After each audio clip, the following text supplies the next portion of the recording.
Hi everyone, welcome to new video from Natural Engineering, and today we are going to learn how to perform heat transfer analysis in ANSYS workbench. This is the first part in series, and in this part we are going to perform steady state thermal analysis. This is the geometry of problem we are going to solve. All the dimensions given over here are in meters, and this is actually a three-dimensional slab which looks like this with thickness 0.2 meters. We are going to apply a flux boundary condition on this surface, value of which is shown over here, and we will apply a temperature boundary condition on this back surface, and value of that is shown over here. And we will assume all the remaining surfaces are perfectly insulated. Also, we will begin with initial temperature of 0 Kelvin for whole body. So basically two boundary condition. One will be flux boundary condition in terms of watt per meter square, and another will be temperature boundary condition in kelvins. Just to briefly explain what is steady state thermal analysis. Now the initial temperature of body is 0 Kelvin. So when we apply those boundary condition, temperature boundary condition or flux boundary condition, the temperature of whole body will start to increase. And after some time, it will reach a steady state, after which it will not change.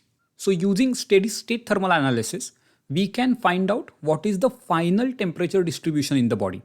We will not know how the temperature at any particular point changes with respect to time. For that, we have to do transient thermal analysis. So sometimes we are interested only in the end values and we don't care how we are achieving the steady state.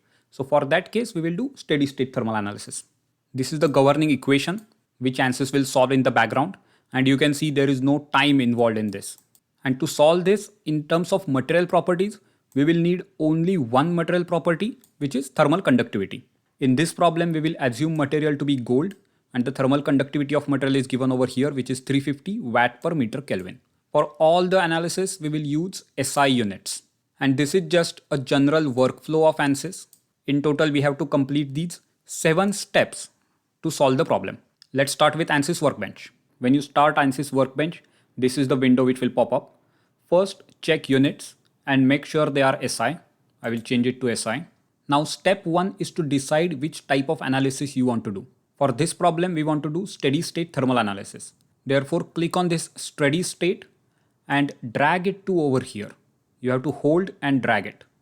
Then you can rename it. I am not going to change its name. I will just keep it as steady state thermal. So step 1 is done. Now step 2 is creating a material. For that, just double click on this. By default, there will be a material structural steel with some thermal conductivity value, but we are going to create a new material which is gold. And when you create a new material, you just have to drag this isotropic thermal conductivity over here in properties. And then you can enter value of thermal conductivity over here. In our case, it is 320. And make sure units are correct. Then you can close this tab. And next, we will define the geometry. For defining geometry, you have two different CAD packages. One is Space Claim and one is Design Modeler. You can define geometry using any one of this. In this video, I am going to go with Space Claim. So select on this and a new window will pop up. When this Space Claim window will pop up, you can see already we are in sketch mode and we are going to make a sketch on XZ plane. You can click on this button to see the plane in perpendicular direction. And here you can sketch your geometry. What we will do is, we will sketch this geometry first and then we will extrude that geometry by 0.2 meters. Now again, you have to change the units to meters. For that, go into File and Space Claim options. Over here, you can go in units and then change this length to meters. Say OK. Now whatever you draw, it will be in meters. Now let's begin. Select this line and draw a vertical line. First is 0.8 meters. Then you can just approximately finish the drawing first and then we will again dimension the drawing. Then select this dimension tab and you can dimension. This is 0.4. Distance between these two lines is 1 meter. And we want this to be in the center of this. Therefore, distance between this point and this point, a vertical distance, it should be 0.2. That's it. So sketching is done. Now click on End Sketch Editing. And then you can just rotate by holding your mouse middle button And then you can just pull this surface up and give value over here 0.2, and geometry is ready. Then you don't have to do anything over here. You just have to minimize this space claim and go back to project tab. And next we will go to step 4. For this, just double click on this model. The remaining step 4, 5, 6, 7, we will do everything in ANSYS modeler, which will open if you double click on this. So just double click over here. You can see geometry is already here. In the left hand side, you can see this model tree, and it's always best if you just go on one item at a time from the top to bottom.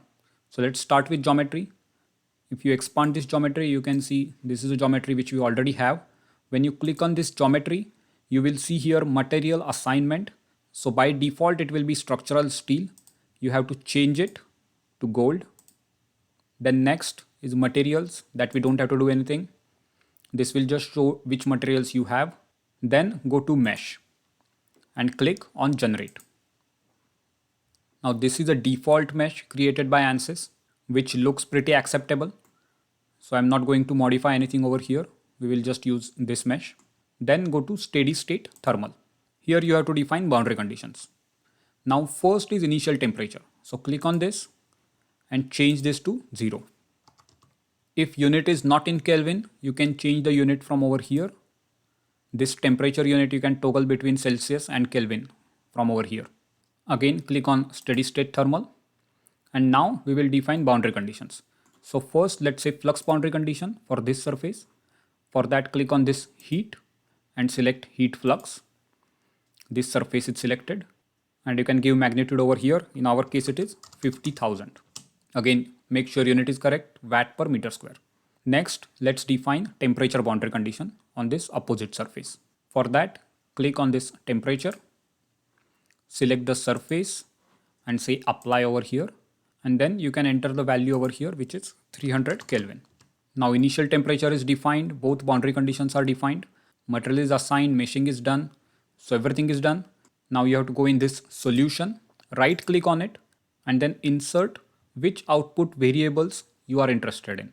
So first let's say temperature, and then also let's say we want to see total heat flux.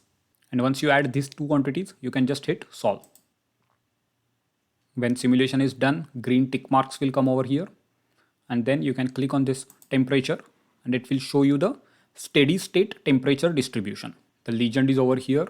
On this left surface, the maximum temperature is there where the flux boundary condition is there. And this surface is at 300 Kelvin, which is fixed. You can also check heat flux.